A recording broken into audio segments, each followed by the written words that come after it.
BJP अध्यक्ष JP Nadda का हिमाचल दौरा। कांगड़ा, चंबा और सोलन में जनसभा को संबोधित करेंगे। सुबह 11:20 पर नूरपुर कांगड़ा में जनसभा होनी है और दोपहर 1:10 पर चौगान ग्राउंड में जनसभा होगी। चंबा में भी सभा होगी और दोपहर 3:55 पर कुनिहार, सोलन में जनसभा करेंगे बीजेपी के राष्ट्रीय अध्यक्ष जेपी नड्डा। तो कांगड़ा, चंबा और सोलन में जनसभा करेंगे जेपी नड्डा। तो आज बीजेपी के तमाम दिग्गज अलग अलग राज्यों में पहुंच रहे हैं। हिमाचल में आज जेपी नड्डा की मौजूदगी होगी। बीजेपी अध्यक्ष जेपी नड्डा यहां पर जनसभा को संबोधित करेंगे। बैक टू बैक 3 जनसभा होने वाली है और सुबह 11:20 पर नूरपुर, कांगड़ा में जनसभा होगी। दोपहर 1:10 पर चौगान ग्राउंड में चंबा में जनसभा करेंगे। दोपहर 3:55 पर कुनिहार, सोलन में जनसभा करेंगे।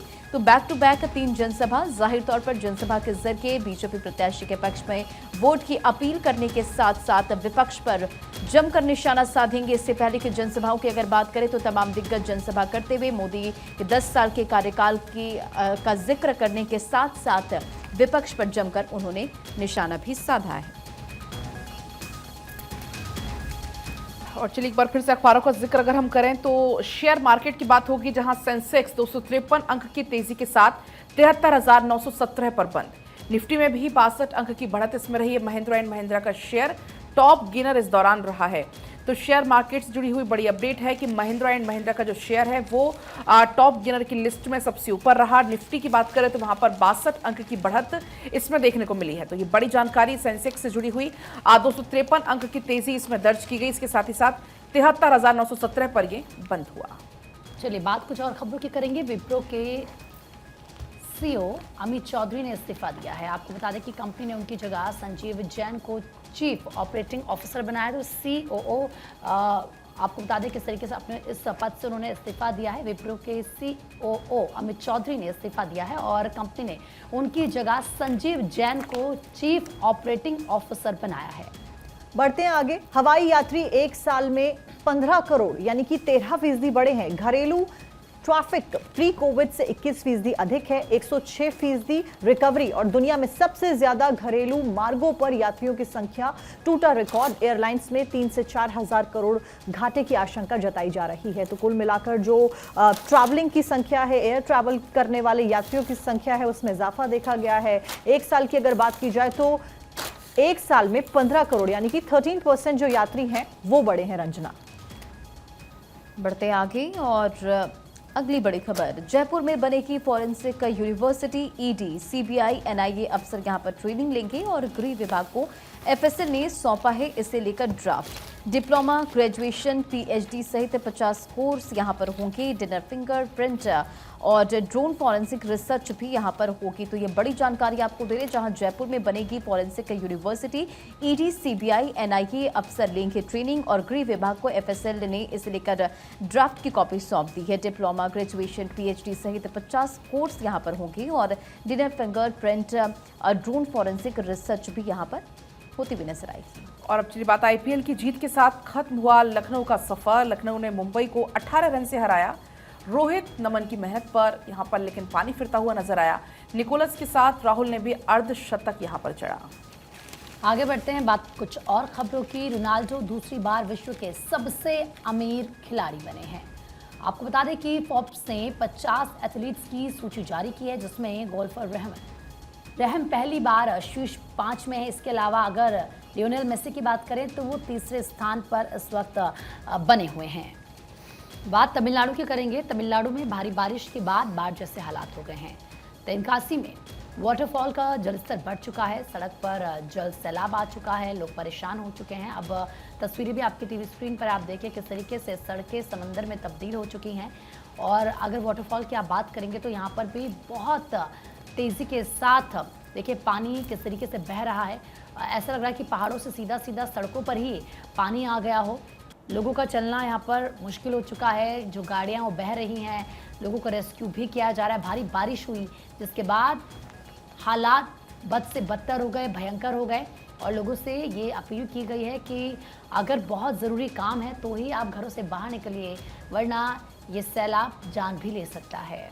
देखिए पूरी तरीके से आम जनजीवन जो है वो अस्त व्यस्त हो गया है, क्योंकि बारिश की वजह से, तेज बारिश की वजह से यहाँ पर बाढ़ जैसी स्थिति उत्पन्न हो गई है, जिसकी वजह से लोगों का अपने घरों से बाहर निकलना मुश्किल हो गया है। रोजमर्रा की जिंदगी के ऊपर सीधे तौर पर जो प्रभाव है वो पड़ता हुआ नजर आ रहा है। और इन तस्वीरों को देखकर आप अंदाजा लगा भी सकते हैं कि क्या कुछ वहाँ के लोग देख रहे होंगे। और सड़कें झील बन चुकी हैं, ऐसा सभी लोग कह भी रहे हैं और तस्वीरें भी बयां कर रही हैं। बढ़ते हैं खबरों में आगे। इसी के साथ में आपको तमिलनाडु से तस्वीरें दिखा रहे थे, जहां पर बारिश की वजह से जो हालात है वो बिगड़ गए। सड़कों पर लबालब पानी भरा हुआ नजर आ रहा है, सड़कों पर रेंगती हुई गाड़ियां नजर आ रही हैं। ऊटी शहर में कई हिस्सों पर जलभराव देखने को मिला और देखिए किस तरीके से लोग यहां पर अपने रोजमर्रा के जीवन को आगे बढ़ाने के लिए मुश्किलों से जूझ रहे हैं। और सड़कें यहाँ पर पानी से भरी हुई नजर आ रही हैं और गाड़ियां भी यहाँ पर रेंगती हुई नजर आ रही हैं, क्योंकि रफ्तार के ऊपर सबसे पहले फुल स्टॉप लगता है। और ये तस्वीरें फिलहाल तमिलनाडु से, जहां पर बारिश की वजह से लोग परेशान हैं। वहीं उत्तर भारत की बात की जाए तो वहां पर गर्मी से लोग परेशान हैं। तो तमिलनाडु में फिलहाल ये बारिश की तस्वीरें। बिल्कुल, तो तमिलनाडु में भारी बारिश से देखिए किस तरह से हालात बिगड़ चुके हैं और सड़कों पर गाड़ियां जो है वो रेंगती हुई नजर आ रही है। और इसी बीच एक और अब बड़ी खबर आपको बताते चलें, विमान में आग की सूचना से एयरपोर्ट पर इमरजेंसी घोषित हो गई। ये खबर सामने आई जिसके बाद हड़कंप मच गया। दरअसल अखबारों में इसका जिक्र है। आईजीआई एयरपोर्ट से उड़ान भरने वाले एक विमान में आग की कॉल के बाद शुक्रवार शाम एयरपोर्ट पर फुल इमरजेंसी घोषित की गई। दिल्ली से बेंगलुरु जा रही थी फ्लाइट और पायलट वापस लेकर आया इस फ्लाइट को और इसके बाद विमान में सवार सभी 175 लोगों को सकुशल दूसरे विमान में शिफ्ट किया गया, फिर उसे भेजा गया। अधिकारियों ने जो जानकारी शेयर की उसके मुताबिक शुक्रवार शाम आईजीआई एयरपोर्ट पर एक एयर इंडिया के विमान ने उड़ान भरी थी और शाम लगभग 5:52 पर विमान के एसी में आग लगने की सूचना मिली और जानकारी मिलते ही एयरपोर्ट पर फुल इमरजेंसी घोषित कर दी गई और फिर फ्लाइट को जो यात्री थे उन्हें दूसरी जगह शिफ्ट किया। और अंजना, जिस खबर का आप जिक्र कर रहे हैं वो खबर फ्रंट पेज पर अमर उजाला में मौजूद है। और क्योंकि एयर इंडिया की आपने बात कही और एयर इंडिया से जुड़ी हुई एक और फ्लाइट से जुड़ी हुई इंफॉर्मेशन यहां पर दी गई है अमर उजाला में, जहां पर बताया गया कि पुणे में लगेज ट्रैक्टर से टकराने के बाद में एयर इंडिया की उड़ान को रद्द कर दिया गया और जो यात्री थे वो 6 घंटे तक फंसे रहे। यहाँ पर बताया गया कि एयरलाइन सूत्रों ने शुक्रवार को बताया कि यह दुर्घटना बृहस्पतिवार की शाम को करीब 4 बजे तब हुई जब पुणे हवाई अड्डे पर विमान उड़ान के लिए रनवे की तरफ बढ़ रहा था। विमान में करीब 200 यात्री सवार थे। घटना के बाद में सभी यात्री करीब 6 घंटे तक हवाई अड्डे पर ही फंसे रहे। एयर इंडिया ने कहा कि यात्रियों को उनका पूरा किराया वापस कर दिया गया और उन्हें अगली यात्रा मुफ्त में करने की पेशकश भी की गई, लेकिन 6 घंटे तक हवाई अड्डे पर 200 यात्री पुणे में फंसे रहे। और इस स्ट्रेस वाली खबर के बाद एक अच्छी खबर अपने दर्शकों को बता देते हैं। दरअसल वैष्णो देवी मंदिर प्रसाद के रूप में अब पौधा देगा। तो देखिए एक नई पहल की जा रही है। किस तरीके से श्री माता वैष्णो देवी श्राइन बोर्ड आने वाले दिनों में प्रसाद के रूप में भक्तों को पौधे देने की योजना बना रहा है। कटरा में बेस कैंप के आसपास निहारिका कॉम्प्लेक्स के नजदीक एक हाईटेक आउटलेट खोला जाएगा। श्रद्धालु इस पौधे को माता के प्रसाद के रूप में घर लेकर जाएंगे और फिर रोप सकेंगे। और देखिए इससे फायदा ये होगा, क्योंकि हम देखते हैं कि बार बार लोगों से कहा जाता है कि ज्यादा से ज्यादा पौधे आप लगाइए और जब प्रसाद के रूप में मिलेगा पौधा साक्षी, तो जाहिर सी बात है कि ज्यादा से ज्यादा पौधे लगेंगे। ये हमारे एनवायरमेंट के लिए भी अच्छा होगा, ग्लोबल वार्मिंग भी इससे कम होगी। यानी कि एक तीर से कई निशान है। अच्छा प्रीति, क्योंकि इस बुलेटिन के माध्यम से हम अखबारों में मौजूद खबरों के ऊपर खास तौर पर फोकस करते हैं और कुछ अच्छी कुछ बुरी तो कुछ पॉजिटिव खबरें बताते हैं। एक अलग तरीके की खबर यहाँ पर अमर उजाला में बताई गई, जिसमें दिल्ली हाईकोर्ट से जुड़ी एक खबर है। बटर चिकन किसका होगा ये दिल्ली हाईकोर्ट तय करने वाला है। यहाँ बताया गया कि सबसे पहले दिल्ली में बना ये पेशावर में दावेदारी कर रहे हैं रेस्टोरेंट। 29 मई को इस पूरे मामले के ऊपर सुनवाई होगी कि बटर चिकन है किसका। यहाँ पर बताया गया है कि दावेदारी को लेकर 2 रेस्टोरेंट चेन मोती महल और साथ साथ में दरियागंज रेस्टोरेंट के बीच में अदालत में लड़ाई पहुंच गई है और तीखी हो गई है लड़ाई। इस मामले में नए साक्ष्यों के तौर पर यहां पर दशकों पुराने कुछ फोटोग्राफ और वीडियो भी पेश किए गए हैं। बटर चिकन की इजाद दिल्ली के रेस्टोरेंट में हुई या ये लजीज व्यंजन पेशावर से यहां पर पहुंचा, इस पर दिल्ली हाईकोर्ट 29 मई को सुनवाई करने वाला है। साक्षी, ये मामला काफी चर्चा में आया था और हाईकोर्ट ये मामला पहुंच गया था कि आखिर जब बटर चिकन की बात करते हैं तो ये है किसका, किसकी रेसिपी है, और क्योंकि लोग बहुत ज्यादा पसंद भी करते हैं। लेकिन एक और खबर, अच्छा यहाँ पर $2.4 लाख का हर्जाना भी मांगा गया है। जी ठीक है, आगे बढ़ते हैं और एक और खबर बताते हैं, क्योंकि हम जब एआई को लेकर बात करते हैं तो एआई के दुष्प्रभाव के बारे में भी बात होती है। लेकिन अब देखिए, भारत में 92% वर्कर इस्तेमाल कर रहे हैं एआई, यानी कि लोग समझदार हो रहे हैं और वो ये समझ रहे हैं कि कैसे इसका इस्तेमाल करना है। माइक्रोसॉफ्ट और लिंक्डइन की एक रिपोर्ट में ये कहा गया है कि एआई लोगों के काम और नियुक्ति के तरीके को तेजी से बदल रहा है। यही नहीं, भारत में कर्मचारियों द्वारा एआई अपनाने की दर सबसे ज्यादा अधिक है। रिपोर्ट के मुताबिक देश में 92% नॉलेज वर्कर काम के दौरान एआई का इस्तेमाल करने लगे हैं। वैश्विक आंकड़ा 75% है, लेकिन हिंदुस्तान बहुत ही ज्यादा बेहतरीन इसमें करा है एआई की मदद से। पलक, आप भी कुछ शेयर करना चाह रही हैं? बिल्कुल, एक जरूरी जानकारी है। यूजीसी नेट से अब पीएचडी में दाखिला देगा डीयू, तो ये बड़ी जानकारी इसमें निकल कर सामने है, क्योंकि डीयू ने एक नोटिस जारी करते हुए इस बात की जानकारी दी है। सूचना के अनुसार पीएचडी में दाखिले के लिए उम्मीदवार को इस सलाह दी गई है कि वो एनटीए की ओर से घोषित कार्यक्रम के अनुसार नेट की परीक्षा के लिए आप आवेदन कर सकते हैं और उससे आप डीयू में पीएचडी में आप दाखिला ले सकते हैं। 2024-25 शैक्षणिक साल में पीएचडी दाखिले कॉमन एंट्रेंस टेस्ट के आधार पर नहीं होंगे। तो इंपॉर्टेंट खबर है। आगे बढ़ेंगे, अब हीट वेव से जुड़ी हुई जानकारी आपको हम पहुंचाएंगे आसमान से, क्योंकि लगातार आग बरस रही है, लगातार पारा चढ़ रहा है। दिल्ली में गर्मी के 14 साल पुराने सारे रिकॉर्ड्स टूट गए हैं। आज भी लू चलेगी। वीकेंड पर ऑरेंज अलर्ट जारी कर दिया गया है, तो आने वाले कुछ दिन अभी और ज्यादा मुसीबतों भरे हो सकते हैं।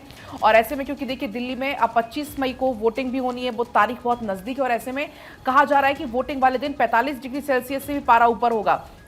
और अभी भी क्योंकि लगातार आसमान से लगातार आग बरस रही है, लू के थपेड़े चल रहे हैं, और ऐसे में अपने आप का ख्याल रखना बहुत ज्यादा जरूरी भी हो जाता है। बिल्कुल, देखिए 24 घंटे में ही रिकॉर्ड टूट गया। अखबारों में भी इसका जिक्र है। राजधानी में बरसी आग और नसफगढ़ में पारा 47 डिग्री के पार पहुंच गया, यानी कि गर्मी से अभी राहत मिलती हुई नजर नहीं आ रही। और मौसम विभाग के अनुसार अब तक इस सीजन का सबसे गर्म दिन गुरुवार था, जहां डिग्री की अगर बात करें तो 42.5 डिग्री, और महज 24 घंटे में तापमान ने 1 डिग्री सेल्सियस से ज्यादा की छलांग लगाई और शुक्रवार इस सीजन का सबसे गर्म दिन बन गया। तो लू के थपेड़े से अभी जो राहत है वो मिलती हुई नजर नहीं आएगी। बढ़ते खबरों में आगे, और हेडलाइन भी यहाँ पर दी गई है अमर उजाला में। अमर उजाला की हेडलाइन का अगर जिक्र किया जाए तो यहाँ हेडलाइन दी गई है फ्रंट पेज पर कि प्रचंड गर्मी, दिल्ली में पारा 47 डिग्री के पार, और अगले 5 दिन भीषण लू का अलर्ट जारी कर दिया गया है। दिल्ली वासियों के लिए मुश्किल होने वाली है। 14 साल के बाद में सबसे गर्म 17 मई की तारीख को बताया गया। उत्तर प्रदेश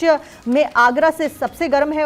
अगर उत्तर प्रदेश के जिलों की बात की जाए तो आगरा सबसे गर्म है बताया गया है, जहां पर अधिकतम तापमान 46.9 यानी कि लगभग 47 डिग्री जो है वो रिकॉर्ड किया गया। इसी के साथ साथ में उत्तर पश्चिम भारत में प्रचंड गर्मी की जो वार्निंग है वो जारी कर दी गई है। आगे बढ़ते हुए आपको ये भी बता दें कि जो पारा है वो लगातार बढ़ रहा है। बाड़मेर में 46.5 डिग्री पहुंचा है पारा, वहीं धौलपुर में 46.4 डिग्री तक ये पारा पहुंचता हुआ नजर आया। तो कुल मिलाकर जो गर्मी है वो उत्तर भारत में बहुत ज्यादा बढ़ती हुई नजर आ रही है। 47 डिग्री तक जो तापमान है वो पहुंचता हुआ नजर आ रहा है। जहां दक्षिणी भारत में तमिलनाडु में खासतौर पर अभी तस्वीरें भी हम आपको दिखा रहे थे, बारिश हो रही है और लोग बाढ़ की वजह से, बाढ़ जैसी स्थिति उत्पन्न होने की वजह से परेशान हो गए हैं। वहीं उत्तर भारत में गर्मी की चपेट में कई जिले और लोग गर्मी से परेशान हो गए हैं। इस बीच अगली खबर का भी रुख कर लेते हैं। आपको बता दें कि जलाशयों की संग्रहण क्षमता पहले से काफी कम हो गई है।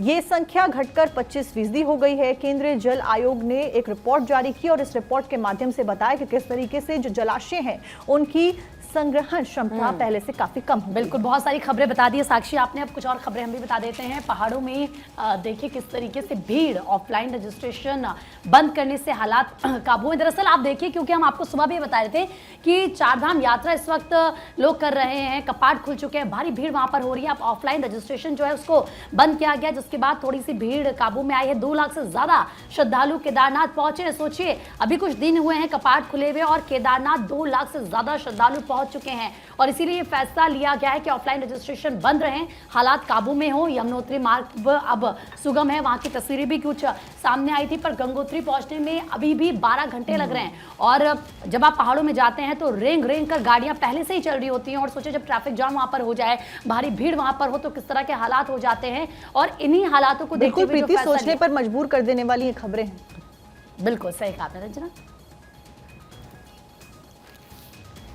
तो देखिए, ठीक है, रंजना भी आपको विस्तार से खबर बताएगी, लेकिन एक बार फिर से क्योंकि हम पहाड़ों में जो भीड़ बढ़ रही है उसका जिक्र कर रहे हैं, और क्योंकि देवभूमि उत्तराखंड से मैं खुद आती हूँ, तो वहाँ के लोगों से जब हम बात करते हैं तो लगातार बताते हैं कि वहाँ पर हालात कैसे, और कई हमारे जानने वाले हैं जो केदारनाथ जा रहे हैं, वहाँ के जो हालात है वो खुद बयां भी कर रहे हैं कि दिक्कतों का सामना करना पड़ता है। लेकिन हाँ, अब जब ऑफलाइन रजिस्ट्रेशन बंद कर दिए गए तो जाहिर सी बात ये लग रहा है कि कुछ हालात वहाँ पर सुधरेंगे, ऐसी तस्वीरें सामने। और ऐसे में देखिए मुख्यमंत्री पुष्कर सिंह धामी भी दिशा निर्देश लगातार जारी कर रहे हैं और नजर बनाए हुए हैं। बढ़ते खबरों में आगे, और शी जिनपिंग ने व्लादिमीर पुतिन को गले लगाया। चीन की यात्रा पर पहुंचे थे व्लादिमीर पुतिन और शी जिनपिंग के गले लगने की हो रही है चर्चा। अखबारों में जिक्र है पलक?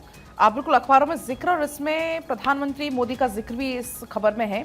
मतलब ये कहा जा रहा है कि चीन के राष्ट्रपति शी जिनपिंग का प्रधानमंत्री मोदी के अंदाज को अपनाने की कोशिश कर रहे हैं, ये इसमें लिखा हुआ है। साथ ही इसमें यह भी लिखा कि रूस के राष्ट्रपति व्लादिमीर पुतिन 2 दिन के दौरे पर बीजिंग पहुंचे। उस दौरान उन्होंने चीनी राष्ट्रपति से मुलाकात की और गले लगाकर दोस्ती जताने की कोशिश उनके द्वारा यहां पर की गई है।